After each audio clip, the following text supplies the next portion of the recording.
Okay, so I'm talking about supercongruences for integer sequences, in which on the surface doesn't look like logic, but you will see in a moment that actually it is. Okay, this is based on a recent paper by Yuval Filmus, Eldar Fischer, myself, and my student Rakita, which was published just 2 months ago. So you can have a look at the full version.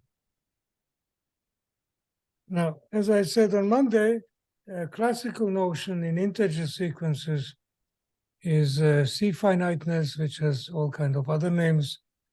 And it just says that a sequence is C-finite if it is defined by a linear recurrence relation with constant coefficients.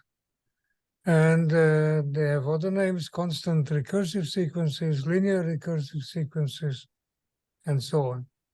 And the first thing you will note, you'll see in a moment, the example is the Fibonacci sequence, which is just n+2 element is the sum of the two previous elements, coefficients being 1, and then everything is fine.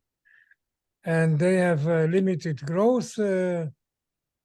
People have estimated this in great detail, but for us it's enough to know that they don't grow more than in a single exponential. Now, M-finite sequences, modularly finite sequences, are the same, but now we do it over the ring of Zm, so modulo M. And the coefficients depend on M, and also the length of the period and the initial segment. And then we have a proposition. The sequence Sn is MC-finite if and only if the sequence modulo M is ultimately periodic for every M, where the periodicity depends on M.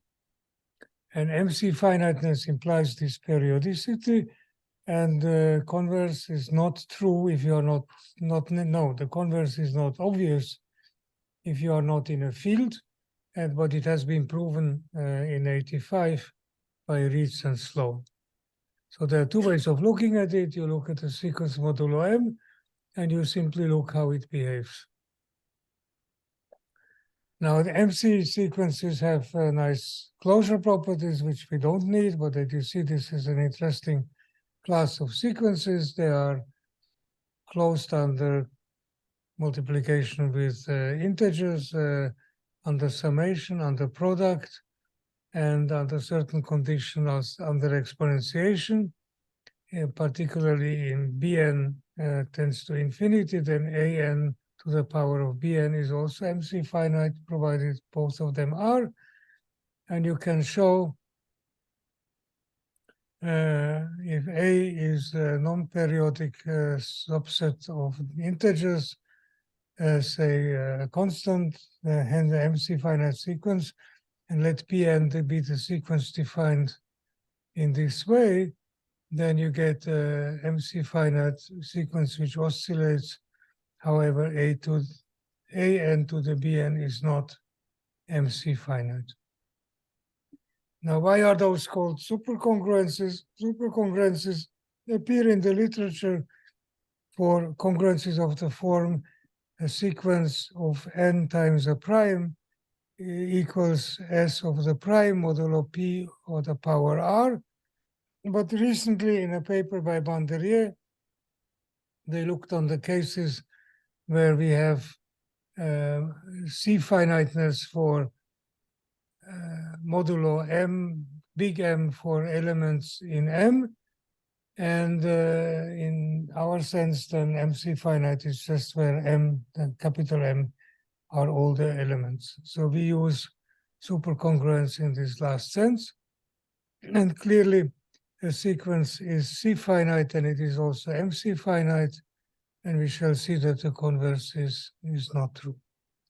In fact, we have many examples. Those marked in red are here to show that there are uncountably many in this case. So Fibonacci sequence is C-finite. They are growing not too fast. Bell numbers are not C-finite, but they are MC-finite because they do grow too fast. Fn, and you need a generating function to show MC-finiteness. Let Fn be any integer sequence, then you multiply it by 2, then you get something which is ultimately periodic modulo 2, but not necessarily MC-finite. And let Gn be any integer sequence, then multiply it by n factorial, then you get something which is MC-finite. And if the sequence half 2n choose n was shown by Lucas in 1878 that it is not MC-finite, actually he showed that the sequence is odd if and only if n is a power of 2, and otherwise it is even. The Catalan numbers are not MC-finite because Cn is odd if and only if n is a Mersenne prime. And let P be a prime and Fn a monotone increasing sequence, and the sequence defined by P to the Fn if n is different from P to the Fn, and otherwise it is P to the Fn plus 1, then this is monotone increasing, but not ultimately periodic modulo P, hence not MC-finite. So those two show that there are uncountably many sequences which are MC-finite and uncountably many which are not MC-finite. And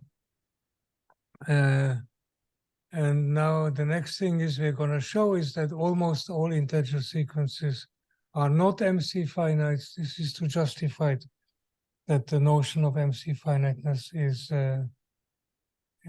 might be interesting. So to show that almost all are not MC-finite, we use an old theorem by Borel about normal sequences. So Sn is an integer sequence, and Sn to the b equals Sn modulo b. The sequence Sp is normal if when it is partitioned into substrings, then each of the possible substrings has the same equal limiting frequency. So it's an open problem whether the decimal expansion of pi is normal or not, for instance. It is absolutely normal if it is normal for every b, and a classical theorem from Emile Borel says that almost all the reals are absolutely normal. But still it is open whether pi, decimal expansion of pi is normal. Let PR be the set of integer sequences SPN, which is kind of the projection of integer sequences on the sequences over Z modulo B. And we think of PRB as a set of reals with the usual topology and its Lebesgue measure. And then it was shown by Borel that the sequences, normal sequences,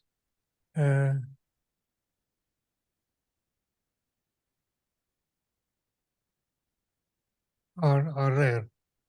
So here is the theorem. Almost all the reals are absolutely normal. Sn is MC-finite if and only for every b the sequence SPN is ultimately periodic. SPN is normal for some b, then it is not MC-finite, and as almost all numbers are normal, we get that almost all sequences are not MC-finite even in the projection. Now the history is that I introduced the notion MC as a linguistic achievement for propaganda reasons, but actually it was studied before by Blatter and Specker, and this was the topic of my talk on Monday, and otherwise it rarely appears in the literature. Under the name of supercongruence, it appears in a paper by Bandelier and many co-authors, and the 4 substantial monographs of integers on integer sequences published after 2000 do not mention the concept at all. So here is my anti-propaganda. But these are very, very good books. So it's not that, that this is actually a propaganda statement, but they don't mention these things. So there are some fundamental references for the rest of the talk. There is this paper by Specker-Blatter, I will get back to it, and an expository version by Specker alone. There is a paper by Eldar Fischer and myself, which was the topic of the first talk. And there is a paper by Kadiak, Mazowiecki, Paperman, Pilipchuk, and Seni Sergez on polynomial recursive sequences, which deals with this topic. So here is a question. Now we have a notion, which is a property of integer sequences. You come along, or you pick in the online encyclopedia of integer sequence one of your favorite sequences there, and you want to know whether it is MC-finite, because the notion there is also not present. So this is why we published a paper in the Journal of Integer Sequences. So what could you do? And my motivation was because I only knew one method 10 years ago, and this was indeed using the Specker-Blatter theorem. And they proved a very powerful theorem. So for those who have heard this, to repeat, they looked at the number of ways you can expand a labeled set of n elements into a graph with some property like planarity, Hamiltonicity, whatever you want. And they stated it indeed originally for one binary relation or a finite number of binary relations. So you count the number of planar graphs where the edges are linearly ordered or some whatever you want. And what they showed is if the graph property is definable in logic, in monadic second order logic, then you get an MC-finite sequence. And the question was open whether it's true for non-binary relations. I mean, bigger. So for unary, you can code in binary by using only the diagonal. But for ternary, quaternary, and higher arity relations, it was open. And Fischer in 2003 showed it does not hold for quaternary relations. And we last year showed that it does not hold for ternary relations. Here is a picture of Specker, who was my most influential teacher in my career, and Blatter, who taught us calculus in a very Bourbaki style approach. And these are the 4 relevant papers. There are 3 publications by both of them, and the last one by Specker alone, which have very few citations. Now, I was looking, Specker didn't bother to give many applications. He was always happy with one counterexample for this, one example for that, but he left it open. And I started to, already long ago, I started to search the literature whether we can show that for many cases in the Encyclopedia of Integer Sequences, actually you can get even a result which follows immediately from Specker-Blatter, but is new in the sense that it is not at all mentioned in this encyclopedia. So we look at the family of transitive relations. There was a person who actually studied those. So this is the number of equivalence relation is a transitive relation. The number of linear quasi-orders is transitive. The number of quasi-orders is transitive. The number of partial orders is transitive. And the number of transitive relations is transitive as well. They all have nice numbers in the encyclopedia. And usually if the number in the encyclopedia is low, then it means that it is more studied and the number is very high. So they are all definable in first order logic. So the number of the way you can put on a labeled set with n elements equivalence relations are the Bell numbers. And for the others, not much is known, as a matter of fact. So you can easily see that there is a lower bound for Bell numbers, which shows that they are not C-finite.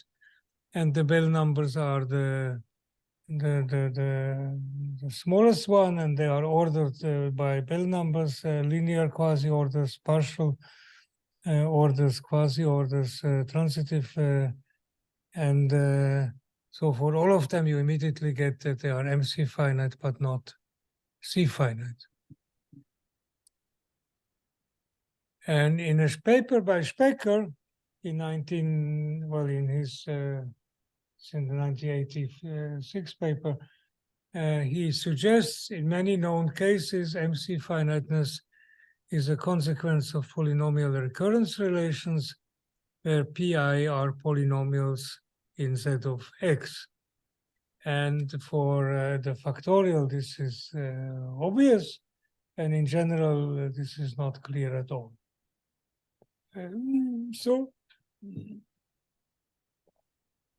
in the last year, I started to search the literature, and I came across a paper by the people I mentioned before, Kadiak and his co-authors, and the theorem which was suggested in their paper, but not stated and not proved, is the following. An integer sequence is called holonomic over Z. Now, usually it's over a field, so here is a restriction on holonomicity, and it's holonomic over Z if there exists polynomials pi and such that Sn can be written as a recurrence relation with coefficients being polynomials in N. And an integer sequence is polynomially recursive if there is a family of such polynomials such that the same holds. And if S is an integer sequence which is polynomially recursive over Z and N, then Sn is holonomic over Z. So what we put is the paper by Cardiac and his friends the studies holonomicity, but generalizes holonomicity to polynomially recursive. And we put an additional condition on it, which says it has to be over Z. And then we get the theorem, but this would be an exercise. Once you have the idea to do this, you can give the Cardiac paper to a student, and hopefully he would be able to prove that theorem by reading that paper. So if Sn is an integer sequence which is polynomially recursive over Z and N, then Sn is MC-finite. In particular, this is true also for integer sequences Sn which are holonomic over Z. Now, why is this additional condition important? In general, holonomic sequences are defined over fields, and they are sometimes called D-finite in contrast to C-finite, or P-recursive by Zeilberger. And Kadiak introduced polynomial recursive sequences, but they introduced it for rational numbers rather than integers, and polynomials are over the field of Q.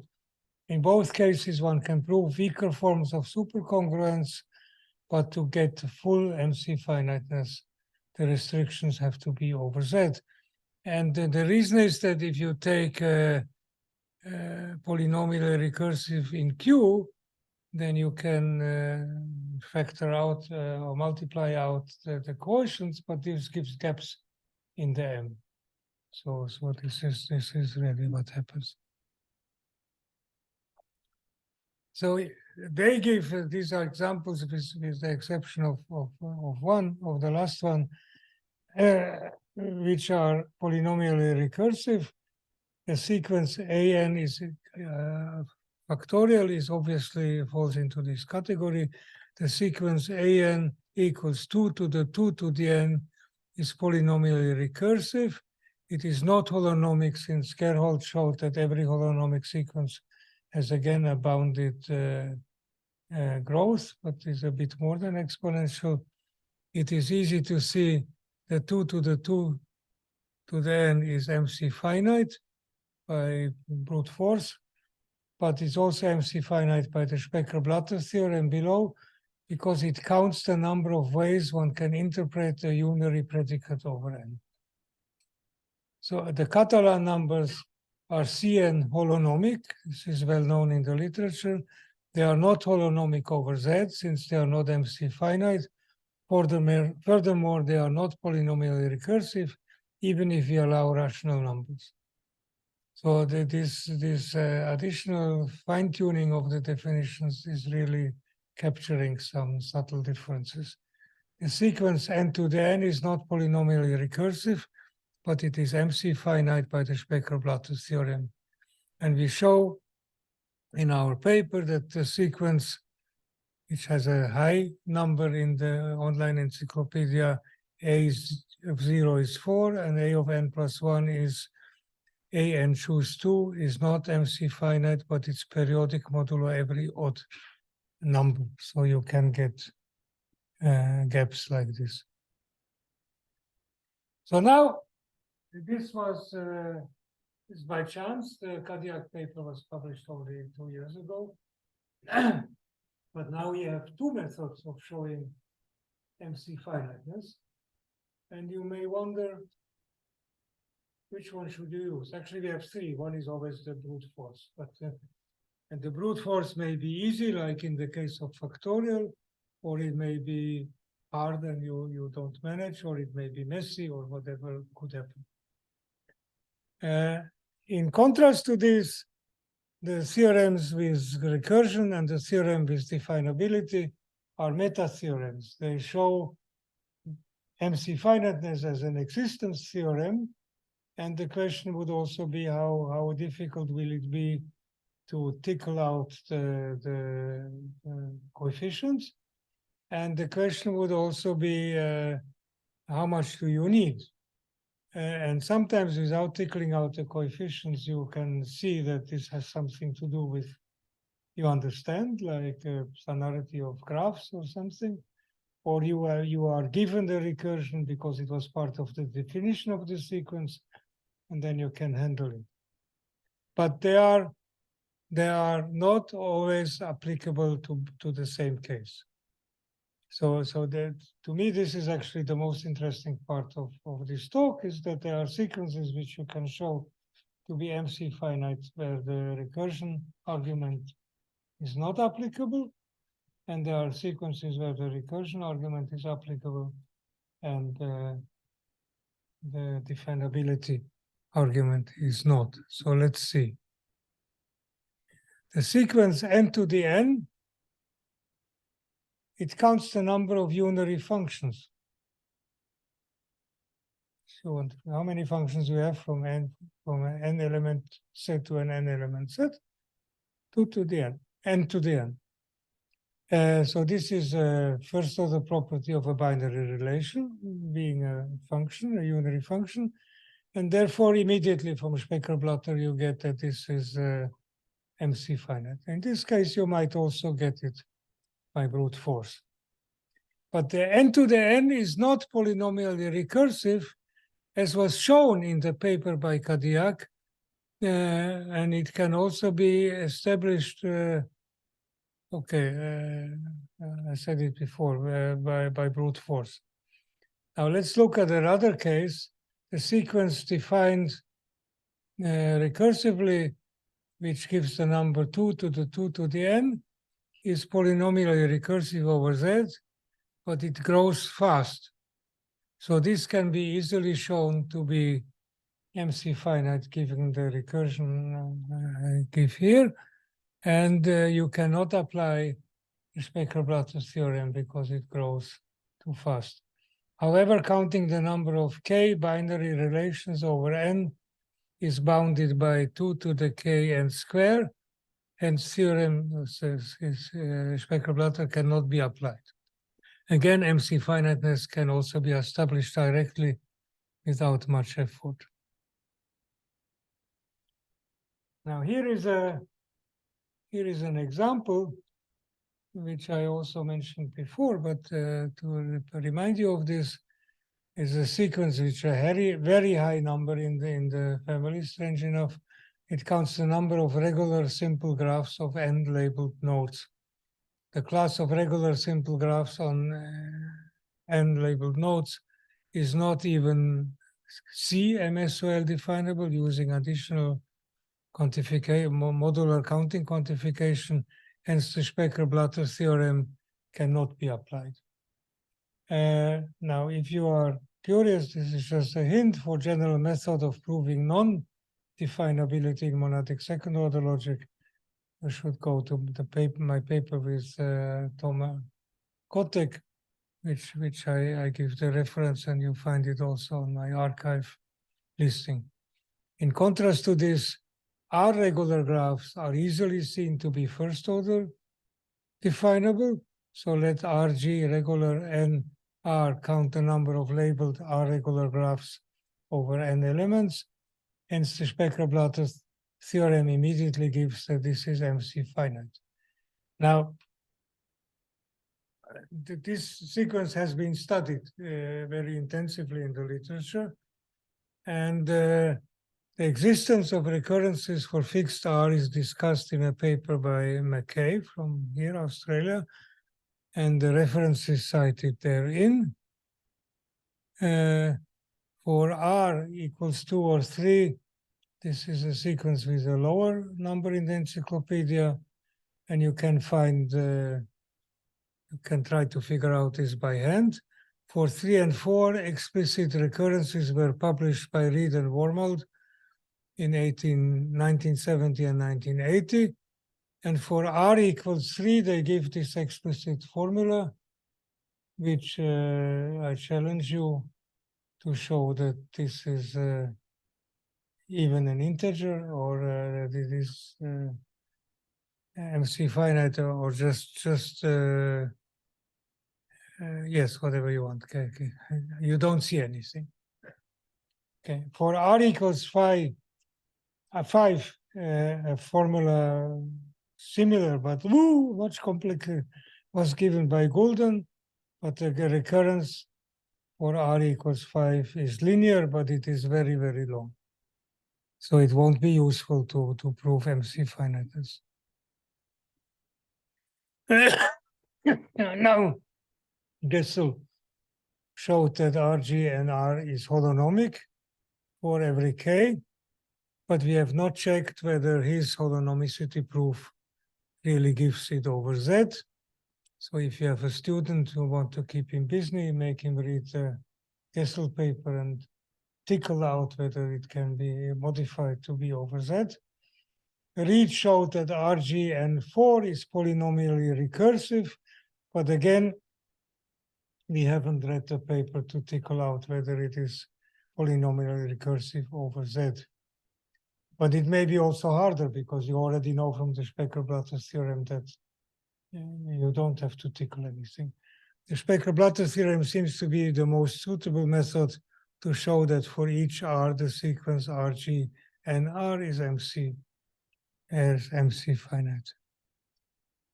Now here is another interesting case which should convince you that we are not working in an abstract nonsense space. So we look at Eulerian graphs. A graph is Eulerian if it is connected and each vertex has the even degree. So Eulerian 0 denote the number of labeled graphs of even degree which are not necessarily connected. And Eulerian denotes the number of Eulerian graphs, which has a number in the encyclopedia. Graphs of even degrees and Eulerian graphs are not MSOL definable, but they are both counting second order definable. Hence, both of those functions are MC-finite immediately. Now, I give this example because it has been studied in the literature. So Reed showed that Eulerian 0 has an explicit formula, 2 to the 1 over 2n minus 1 times n minus 2. And it is not holonomic as it grows too fast. So Sn is holonomic.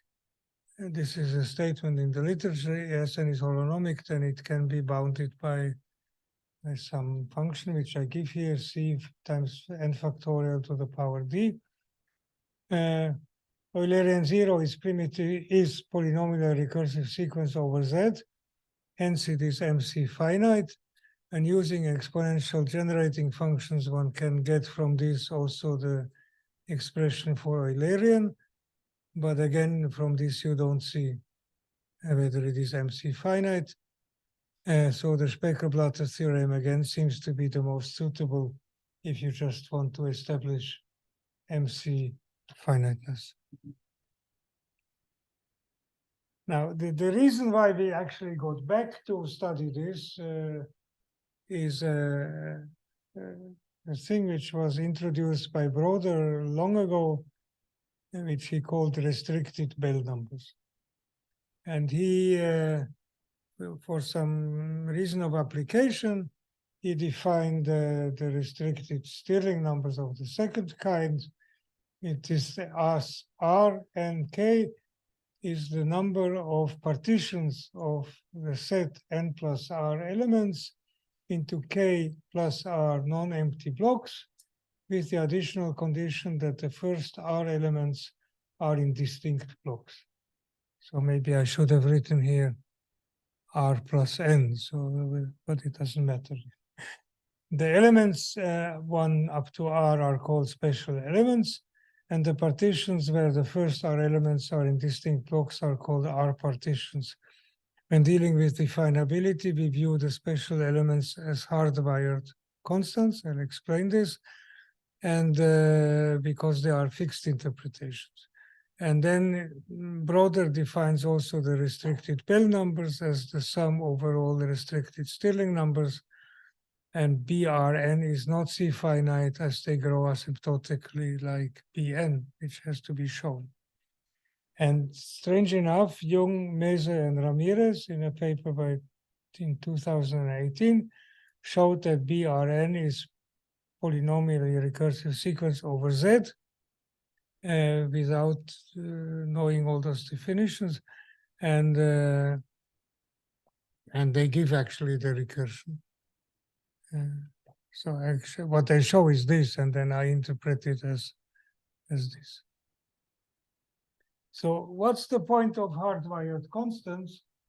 If you count, and you want to count, you give your structure not only a naked set, but an interpretation of a constant symbol, then you have n possible interpretations of a constant symbol. But we want to count where there is only one interpretation of the constant symbol. So we say the constant symbol is hardwired if C1 is always interpreted as 1 and C2 is always interpreted as 2.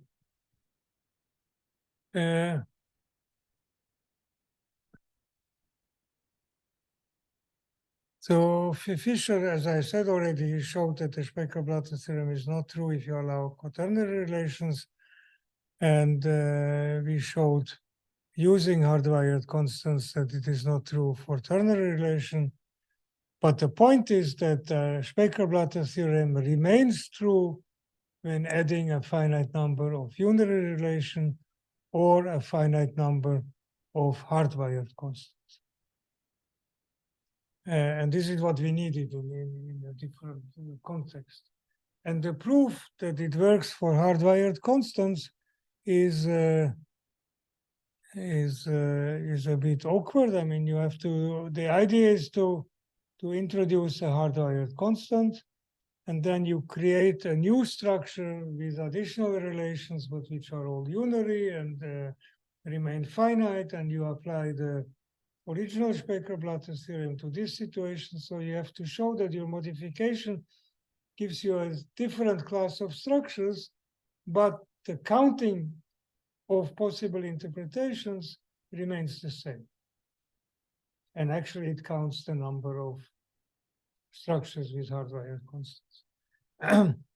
And then you have this with many relations, and then you do another tour de force to show that actually you can reduce it to fewer relations, and you get a counterexample for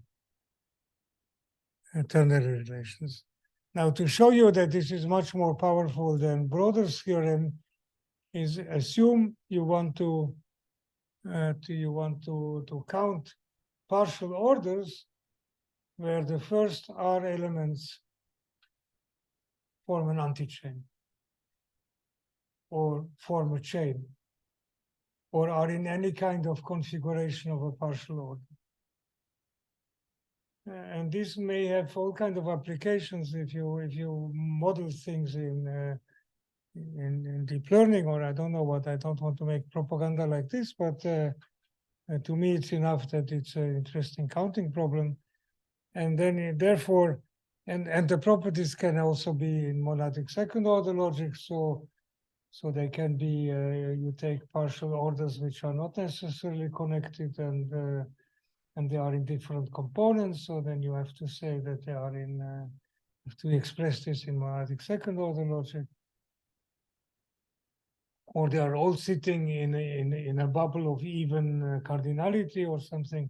So it's very powerful. I mean, now we can use hardwired constants not only in the sense broader one to it that they are in different blocks, but they can be in any configuration which you can express in the vocabulary of your structure. So this is what I had to say.